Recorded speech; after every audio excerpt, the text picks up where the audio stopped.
Hello everyone, मेरा नाम सौरभ है और आई होप आप सबकी पढ़ाई बहुत अच्छी चल रही होगी। सीए फाइनल नवंबर 2017 में एक क्वेश्चन आया था, 4 मार्क का क्वेश्चन है, सीए फाइनल लॉ का क्वेश्चन है। So without wasting any time let's get started with this question. So यहाँ पे क्वेश्चन ऐसे स्टार्ट होता है।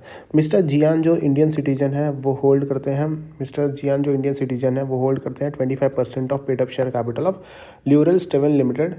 एक कंपनी है जो इनकॉर्पोरेट हुआ है सिंगापुर में, जिसका पेड अप शेयर कैपिटल है 10 मिलियन सिंगापुर डॉलर। सो जो मिस्टर जियान है एक इंडियन सिटीजन है, वो 25% of paid up share capital hold करते हैं। Paid up share capital hold करते हैं किसका? लूरेंस स्टेवन लिमिटेड एक कंपनी है जो इनकॉर्पोरेट हुई है सिंगापुर में, which have a paid up share capital of 10 million Singapore dollar. Swaraj limited एक कंपनी जो है वो रजिस्टर्ड है इंडिया में, वो होल्ड करती है 25% of paid up share capital of Lawrence Steven limited. So यहाँ पे क्या हो रहा है, 25% कौन होल्ड कर रहा है? मिस्टर जियान जो इंडियन सिटीजन है। और 30% कौन होल्ड कर रहा है? स्वराज लिमिटेड होल्ड कर रहा है, जो कि एक इंडियन कंपनी है। किस में? ल्यूरल स्टेवन लिमिटेड में। अब ल्यूरल स्टेवन लिमिटेड जो है वो रिसेंटली स्टेब्लिश किया अपना शेयर ट्रांसफ़र ऑफिस, कहाँ पे? न्यू दिल्ली में। और कंपनी आपसे एडवाइस चाहती है कि क्या फॉर्मेलिटीज़ इसको ऑब्जर्व करना चाहिए as a foreign company under companies act 2013।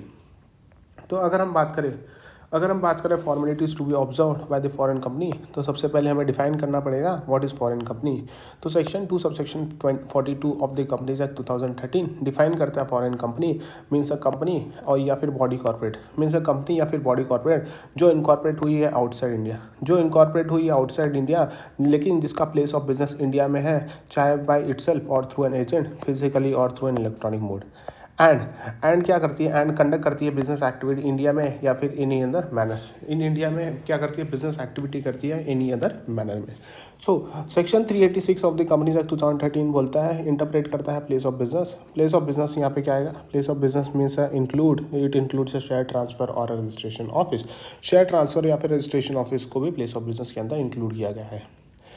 फिर आता है section number 379 of the companies act 2013, where not less than 50% of the paid up share capital, जहाँ पे 50% अगर किसी कंपनी में 50% of the paid up share capital whether by equity of preference or partly by equity of preference of a foreign company, अगर किसी foreign company का जिसका not less than 50% of the paid up share capital, चाहे वो equity share capital हो चाहे वो preference share capital हो, जिसे होल्ड किया गया है, होल्ड कौन कर रहा है? One or more citizen of India और वन और मोर कंपनीज और अ बॉडी कॉर्पोरेट जो इनकॉर्पोरेट हुई है इंडिया में, चाहे सिंगली या फिर in aggregate.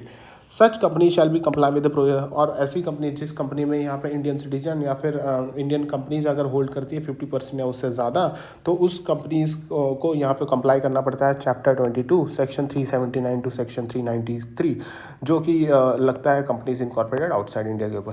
And such the provision and the act में prescribe with regard to business carried on by India if it is where incorporated in India. तो conclusion की अगर बात करते हैं, as a company is a foreign company as per section 2 subsection 42, यहाँ पे company जो होगी वो फॉरेन कंपनी बन जाएगी, क्योंकि यहाँ पे क्या हो रहा है? क्योंकि यहाँ पे 25% मिस्टर जियान ले रहे हैं इंडियन सिटीजन और 30% ले रहा है स्वराज लिमिटेड। सो यहाँ पे हो गया 55%, विच इज़ मोर देन 50%। सो ये जो कंपनी बन गई वो हो गई फॉरेन कंपनी कहलाएगी। अगर हम बात करें फॉर्मेलिटीज़ टू बी ऑब्जर्व, तो हम यहाँ पे एक आंसर देख लेते हैं formalities to be observe. So section 380 जो है वो कंपनीज एक्ट 2013 का, वो बोलता है कि हर फॉरेन कंपनी को, एवरी फॉरेन कंपनी, ये बोलता है हर फॉरेन कंपनी को, every foreign company shall with in 30 days of establishment of a place of business, every foreign company shall with in 30 days, with in 30 days, जैसे ही 30 days होता है from the place, with in 30 days of the place of business in India, जैसे establishment होता है place of business India में, establishment होता है उसके 30 दिनों के अंदर डिलीवर करना पड़ेगा आरओसी के पास कुछ डॉक्यूमेंट्स। वो कौन से डॉक्यूमेंट्स हैं? एक तो आएगा certified copy of instrument containing defining constitution of the company, यहाँ पे एमओए सबमिट करना पड़ेगा कंपनी के। लेकिन अगर इंस्ट्रूमेंट जो है वो इंग्लिश लैंग्वेज में नहीं है, तो सर्टिफाइड ट्रांसलेशन आपको इंग्लिश लैंग्वेज में करवा के देना पड़ेगा, पहले बात। दूसरा पॉइंट आता है कि आपको फुल एड्रेस देना पड़ेगा रजिस्टर्ड ऑफिस का या फिर principal office of the company. जैसे कोई कंपनी है नेस्ले का कहाँ रजिस्टर्ड है और उसका प्रिंसिपल ऑफिस कहाँ पे है, वो एड्रेस यहाँ पे, जैसे समझो फॉरेन कंट्रीज़ में वो है तो फॉरेन कंपनी वाला एड्रेस यहाँ पे आएगा। फिर तीसरा पॉइंट आता है list of directors and secretary of company containing such particulars as may be prescribe, कौन से डायरेक्टर्स हैं, कौन कौन सेक्रेटरी होंगे कंपनी के, वो सारे पर्टिकुलर्स यहाँ पे दिया जाएगा। Particulars relating to director and secretary to be furnished to the ROC by foreign companies as prescribe in rule 3(2) of the companies registration. तो पर्टिकुलर ऑफ किसका आएगा, डायरेक्टर्स और सेक्रेटरी के नाम जाएंगे। 3 चीज़ें, certified copy MOA English language में भी जाएगा। फिर आता है फुल एड्रेस किसका, प्रिंसिपल ऑफिस जो कंपनी का एड्रेस है, मेन एड्रेस यहाँ पे जाएगा। तीसरा पॉइंट आता है कौन कौन से डायरेक्टर्स है, कौन कौन सेक्रेटरी, उनका पूरा एड्रेस आता है। फिर आता है name and address of one or more person resident in India.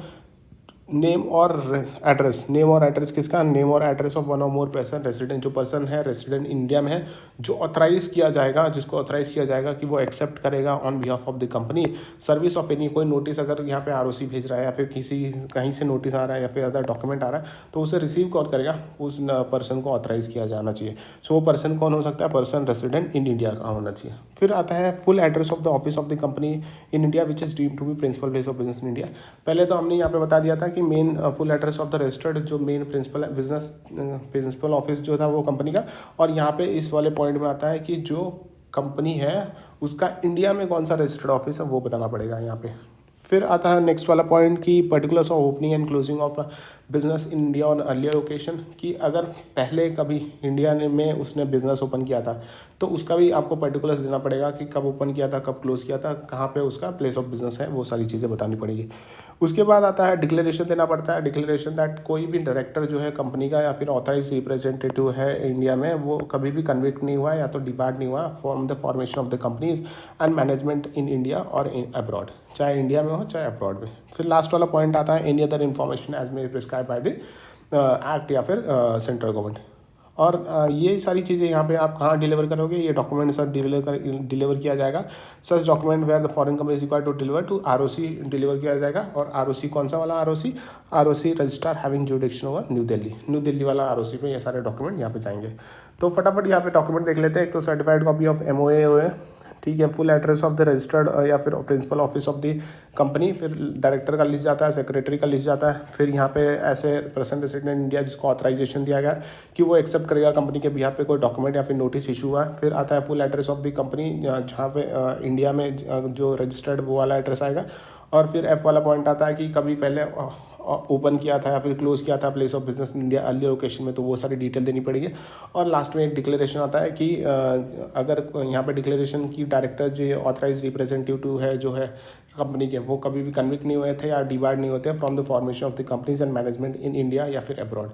फिर any other information as may prescribe, और ये इन्फॉर्मेशन जाता है ROC jurisdiction over new Delhi. इसी के साथ ये क्वेश्चन यहीं पे खत्म होता है। Thank you so much.